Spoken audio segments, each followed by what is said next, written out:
Welcome to the Catalyst Podcast. I'm your host, Charles Epstein. Joining me today is Lou Servizio, a prominent figure in the healthcare informatics space. 15 years ago, he founded Wellcast ROI, the leading international provider of analytical tools that calculate the ROI of wellness, behavioral, pharmaceutical, and occupational health programs. He's been based in Brazil for these past 16 years. And Lou, don't want to embarrass you, but he is one of the more fascinating characters I've met. I've met many. Lou is an accomplished scuba diver and instructor who instructs other instructors. And before that, a very serious marathoner. Lou, welcome. Thank you very much. Thank you very much, Charles. I don't know if I need to remind you of this, but the last time I saw you was in San Diego for an EAPA conference. We shared a ride back to the airport. We agreed to make a pit stop to an In-N-Out burger en route. I remember that. Yes, and the two of us wolfed down those burgers and fries in record time. So before we get to it, I have to ask, Brazil for 16 years. I've never been, but I associate Brazil with several things. It's beaches, of course, the most beautiful beaches in the world, so I've heard. It's music. And also, this is purely anecdotal probably, but I play and have played with a lot of Brazilians tennis over the years, all of whom have a really good forehand. So I have to ask you, what is the one thing, you've been there for 16 years, I and a lot of people don't know about Brazil that we need to know about Brazil? Sure. To summarize it in one word, it is opportunity. In the United States, you have to be incredibly good at something or very lucky to make a lot of money, for example, right? So what do you need to make money? You need some uncertainty, right? And if you look at the big entrepreneurs in this world, there are people who saw something or took a risk and made some money on what they thought was going to happen. In Brazil, we have more than anything else, a lot of uncertainty. So what you really need to make money are ups and downs and ups and downs. So and there are a lot more ups and downs in Brazil than there are in the United States. As an aside, until President Trump came into office, now we have a lot of uncertainty, but let's leave that aside. So there are a lot of opportunities. And so there's a lot of ability. We have a lot of opportunities to make a lot of money in Brazil. So that was one thing that few people think about because of the large uncertainty we have. Day to day, I wake up in the morning with a list of things to do, and God knows I barely get through it. There's something else that happens, and so you have to make judgments on the fly. So for those that are willing to take the risk and look at the opportunities, Brazil is an incredible place. Okay. Good answer. Feels a little bit like a left-handed compliment, but we'll take it. So to back up, how did you get into healthcare informatics? I know you're fundamentally a numbers guy. What drew you to the field of healthcare informatics? Well, I started my career after MIT in international banking and in finance. But to be honest with you, I was bored. I did it well, but I was a little bit bored. It's pretty dry if you think about it. So eventually I migrated into a related field, which is economics, with a big economic forecasting company. But I spent most of my time on Wall Street with financial numbers, things like GNP forecast and employment forecast and things like that. But I was slightly more happy than just dealing with pure finance. But on the other hand, it wasn't me. Then one day, a project came up while I was a vice president of this economic forecasting company. And I got a call from a big entity in New York City that dealt with people that, older executives, some were young, but mostly older executives in financial institutions who went to this institute to be able to adjust their health into something better. They were high-risk people, in other words. They had pre-diabetics or diabetics and coronary heart disease and things like that. And they asked me to calculate the ROI of the institute. And at first I said, listen, I'll get back to you later. I have to think about this a little bit. So when I thought about it, there were three things that I needed to be able to conduct this project. First, I had needed to know, based on the risk factors of these individuals that went to the institute, how many and when would these people come down with coronary heart disease and things like that. The second thing I needed to know, in case they took some time off, which they would if they came down with a heart attack, how much would it cost a big bank like a Citibank or Morgan Stanley or whatever to have the senior executive out for, say, 3 or 4 weeks, 4 weeks, 5 weeks to get a stent or whatever. The third thing I had to do is knowing how long they're going to, if you have a prevention program, how long does it take for this prevention program, like running on being on a Stairmaster, right? These people are high-risk people, so you go slow. How long and how effective is this intervention, right, in diminishing the chances of coronary heart disease?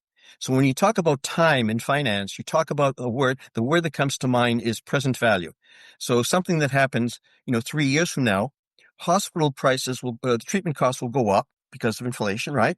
But on the other hand, the value of money, which you spend in 3 years, will be worth less than it is today. It's the present value of money. So I needed those three things.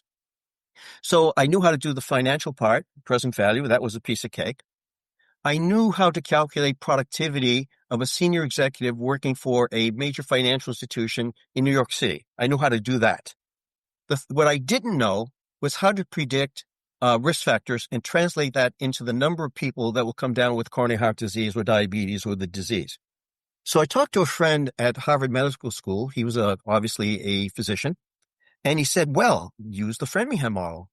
So I told him, I said, what the hell is the Framingham model? And he said, well, it's a study based in Framingham, Massachusetts that's been going on for 50 or 60 years, that given the risk factors, it'll predict with a high percentage of certainty how many people would come down with coronary heart disease. Well, I could figure out for one person, you can go online today and use it. Every individual can. You put your age and your gender and your cholesterol levels and things like that, and it'll give you the probability. But how do I do it for 10 people, 100 people, 1,000 people? How do I create an average? So I thought about it mathematically, because one of my degrees was in mathematics, and I figured out how to apply the Framingham model to 10, 100, 1,000 people at a time. So I had the three ingredients to my cake, right? A good cook is one that knows how to mix the ingredients. You can have the three ingredients and be a bad cook, right? And really screw it up. But I had the three ingredients. So I worked on the project and I could develop an ROI. And so that was successful. So I wasn't really thinking much about a product at all. When I spoke to another friend of mine who's a practitioner in the town I lived in, who's a good friend of mine, and he said, Lou, do you know what you have here? And I said, I don't know. I just did a consulting project. And he said, did you have a product here that would show the ROI of interventions? And I said, well, you got to be kidding me. And he said, well, here's some investment money. Let's form a little company and see what happens. So I left my employer and I formed this little company. And in those days, we had little diskette products. This was almost 25 years ago. Little diskette products. Remember that? I do. And so I was able to develop these little models of ROI using basic Excel, believe it or not. And so I put an ad in a local magazine because we didn't have the internet then, right? And we had something like 500 sales. And I was selling it at $200 or $300 a diskette.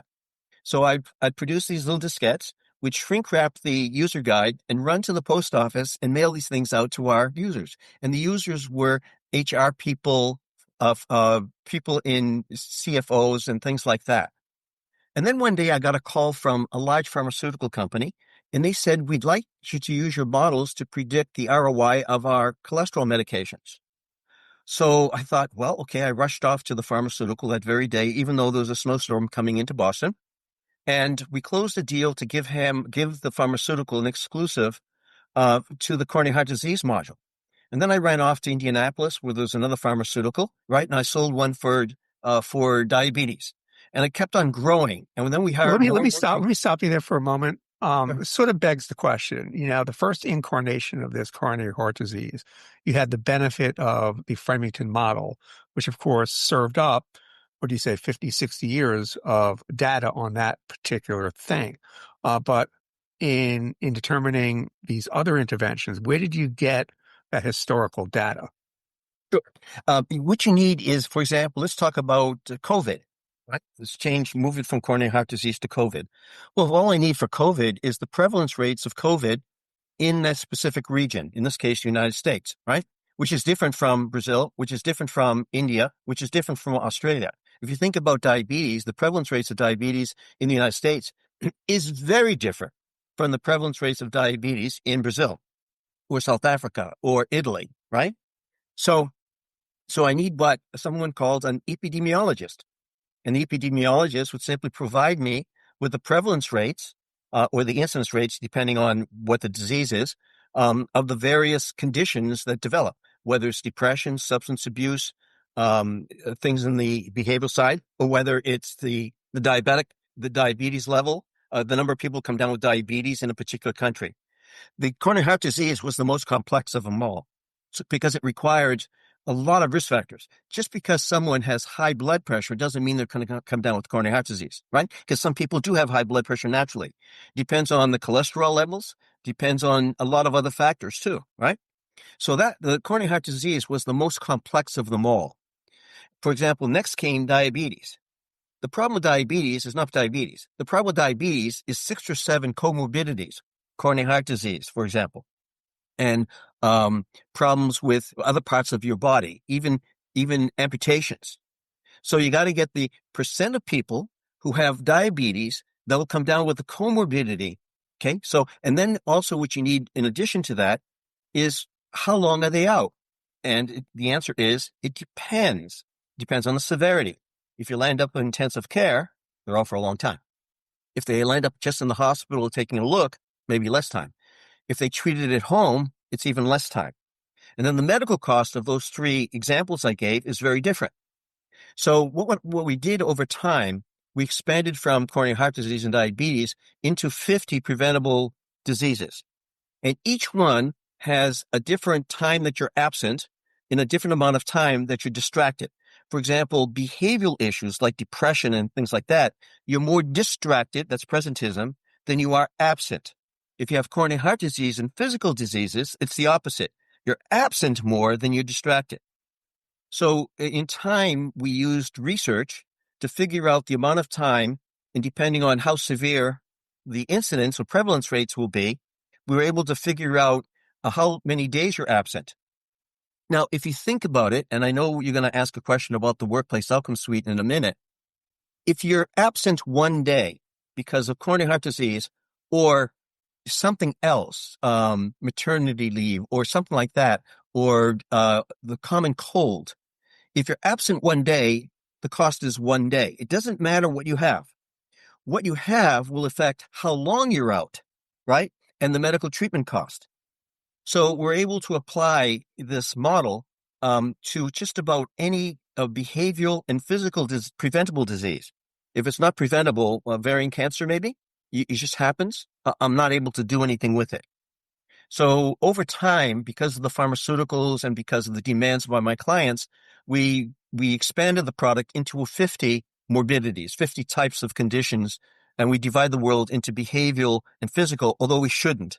Because in a sense, someone who has diabetes is attracted, right? But the world seems to have two different, if you look at the world, there are 2 different types of associations, those dealing with behavioral, EAPs, right? And those dealing with the physical, the wellness. But over time, they became merged. The well-being companies are dabbling in let's manage your diet. And the wellness companies are dealing with how do you feel, right? In addition to exercise. So long story short, we just expanded based upon the demand for, and today in the world, there are there must be at least 150 potential programs. They call them different names and they're targeted differently, but basically there are 150 programs. Yeah, you mentioned the workplace outcome suite. I do want to get to that. Before I get to that, I also want to talk to you about Wellcast. And I'm assuming this led, once you developed the model to calculate the ROI of all of these interventions, it ultimately became or formed the basis for what you're doing with Wellcast. But I just want to, again, back up a second.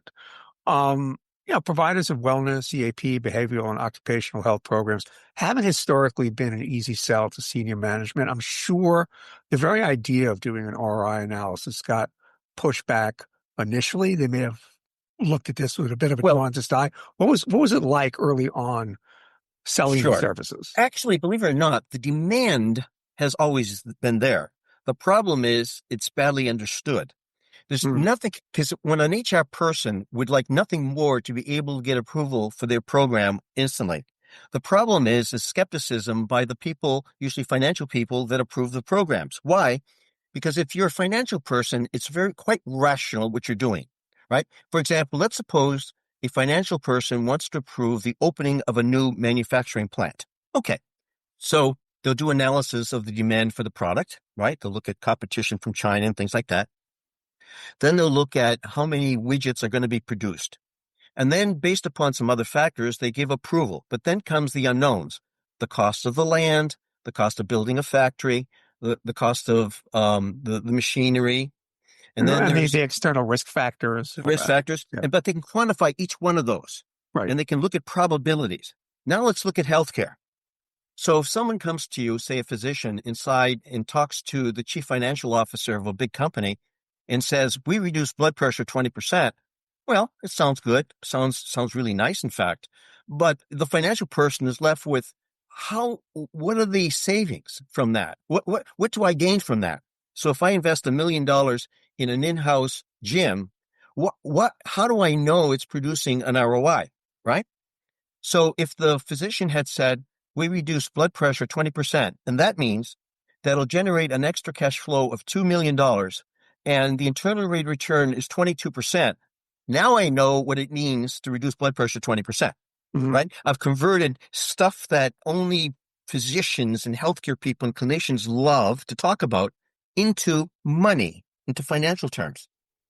And that's the So, magic so, of what we so, do. okay. So that I understand, and I understand why a CFO would want that information. And now providers in using your tool have the ability to show them that information. So where is the disconnect? Is the disconnect the inability of people on the vendor side to communicate this to a numbers person There, in there are a numbers oriented way? Yes, there are a couple of problems. If you think about the career of an HR person, although a lot of them now have MBAs and things like that and take finance courses, the majority of HR people, depending on the country, of course, have moved up from lower level positions and they move up. They're very good with people. They love people. They want people to be happy. They want people to be healthy, but they're not exactly financial geniuses, right? There are some that are quite good, right? But it's not their comfort area. It's not something they like to they can discuss, and they're a little bit uncomfortable with it. So before we even approach a licensing of our product, we spend a lot of time on basic education, and we're talking about really basic stuff, right? How do you calculate productivity? A lot of people mix it up with the term salary, right? So we explain how, if you hire a computer programmer and then take away their computer, what do they produce? And they'll say, well, nothing. Okay, so you got to give them a computer? Right. Okay. So it's the talent of the programmer together with the computer that produces the output. Right. Okay. So we start with a very basic level of economics 101. So in fact, what we've done we're raising capital to do this right now. We've launched a training program using AI that adapts to the level of the person learning ROI. If it's a basic level, it defines with a definition of what it is. If it's someone more advanced, it starts at a more advanced level. So we found that we're developing training tools. The difficulty isn't the software and using it. The difficulty is understanding what ROI is like, right? Right. And the second point is confidence. Even though they may learn the terminology, they're very wobbly when they Yeah. walk into the financial persons, because the financial person will ask maybe a question, where did you get your data? Keep in mind, the financial person doesn't really mind the fact that you're off by 10 or 20%. That's not the problem. But in the clinical side, imagine doing brain surgery and you're off by 10%. Right. You could kill someone.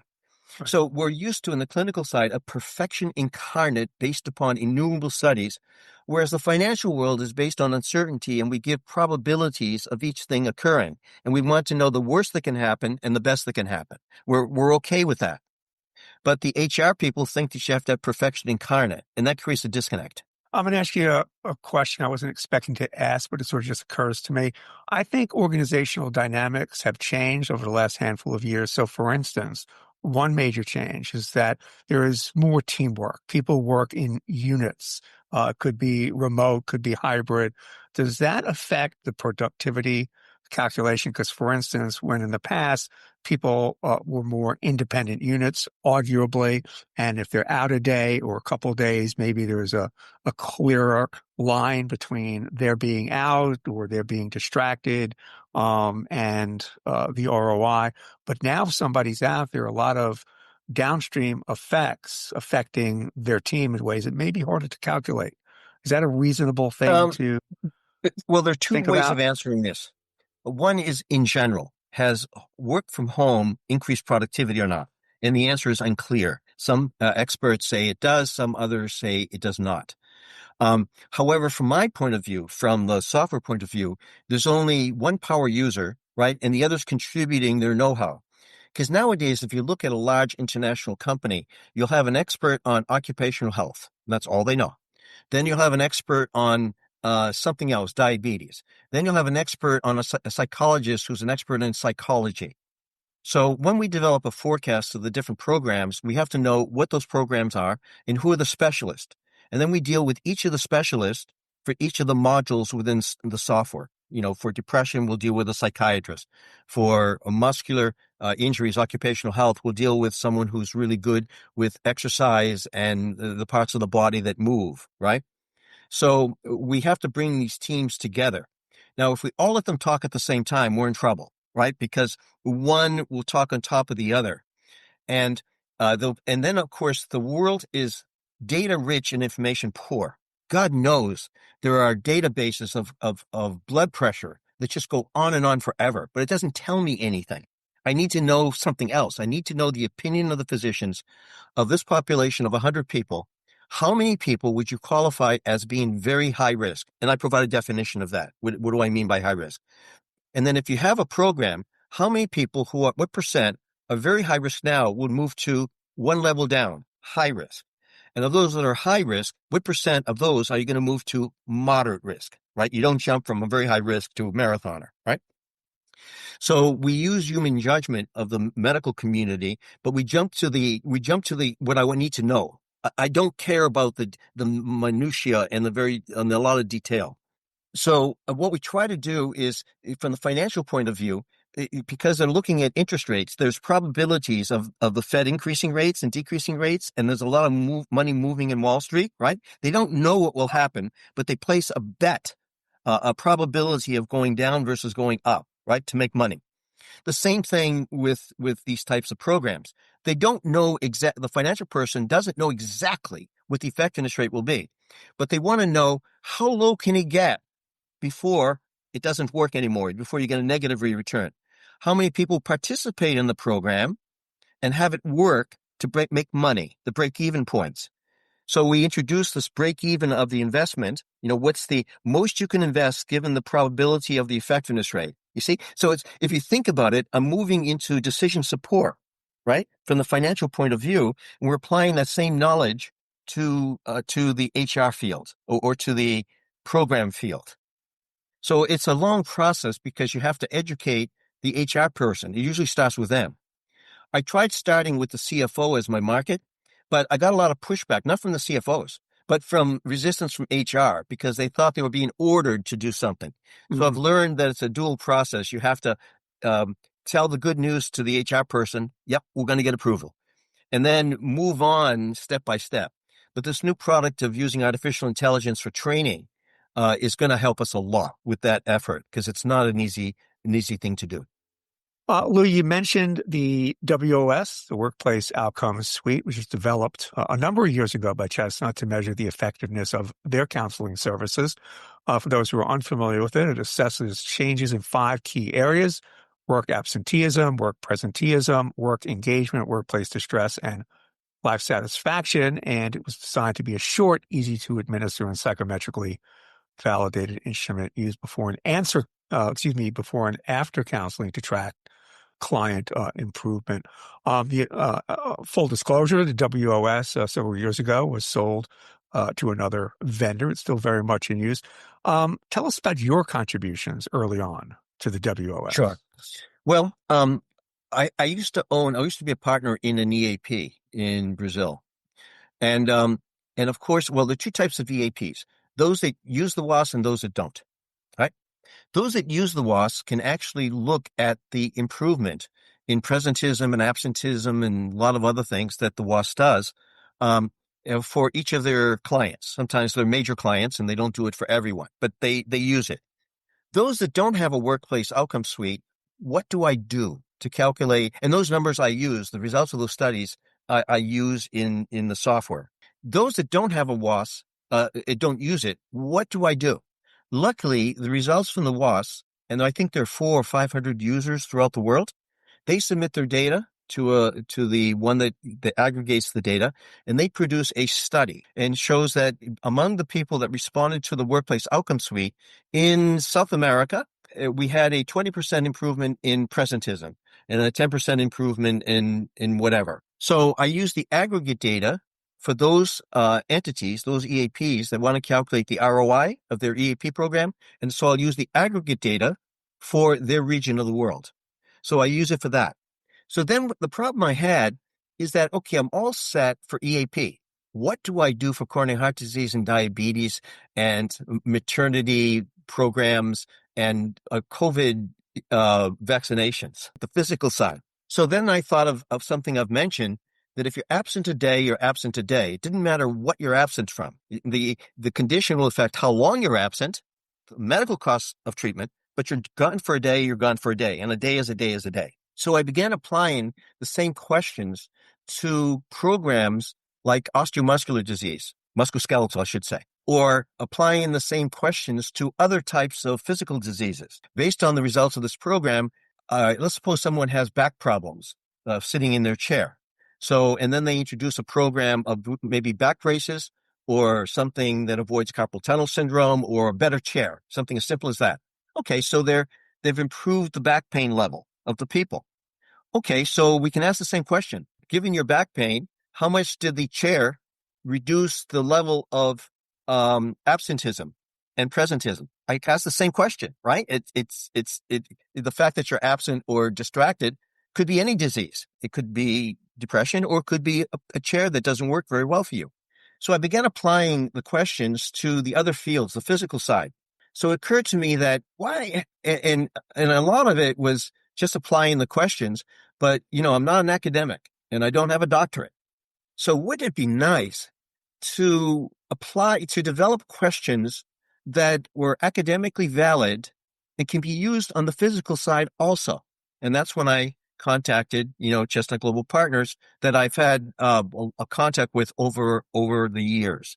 And then, so I found the need for that type of thing. Now, the second reason is that EAPs, for example, have evolved through the years. They're into digital products, digital platforms. They provide nutrition advice. They provide stress reduction advice. So the EAPs have turned into something different also. And sometimes they're dealing with physical issues like nutrition, which leads to diabetes. So we had to really expand or improve upon or make improvements to the instrument to adapt to the changing times. And so that's what we're doing, I think, at Chestnut Global Partners and Lighthouse Institute. Okay, I'm sorry, Lou. Let me just interject, because I was going to ask you specifically about what your team is doing. Because I know you're looking to create an instrument that essentially modernizes the WOS. Exactly. So that's what we're talking about here. So I'm sorry, continue. Yep. So that's what we're trying to do, is make it more adaptable to program providers that focus on coronary heart disease and diabetes and high-risk maternity and things like that, and make it just as adaptable to them as it is to companies focusing on behavioral issues, depression, anxiety, family, legal issues, and things like that an EAP deals with. To have a universal instrument that's validated, the questions are validated, that apply to just about any program, whether it's dealing with a physical issue, a behavioral issue, or both. The word both can be really, if you have back pain, you're feeling pain physically, but also it can affect your brain. Boy, can it affect you. You can get into a depression because of back pain. So that means to me in plain English that the ROI will go up. Why? Because if you take a measure that prevents back pain, you're also improving depression. So the ROI will go up because you're dealing now with two diseases. It's like a gym. You walk into a gym, and what you see? You see people running on the Stairmasters and things like that. That's got to be good for coronary heart disease and diabetes. You look to your right, and you have people with weights. That's got to be good for musculoskeletal. Then you see some people doing yoga. Well, that's got to be good for your head and your muscles. So the ROI of a gym is really a combination of ROIs for each of the different conditions that are being averted because of what you're doing at the gym. Some of which occur over a long time. It takes a long time to avert coronary heart disease, and some of which, musculoskeletal, occur very quickly. If you work out with weights for 3 weeks, you've improved yourself a lot.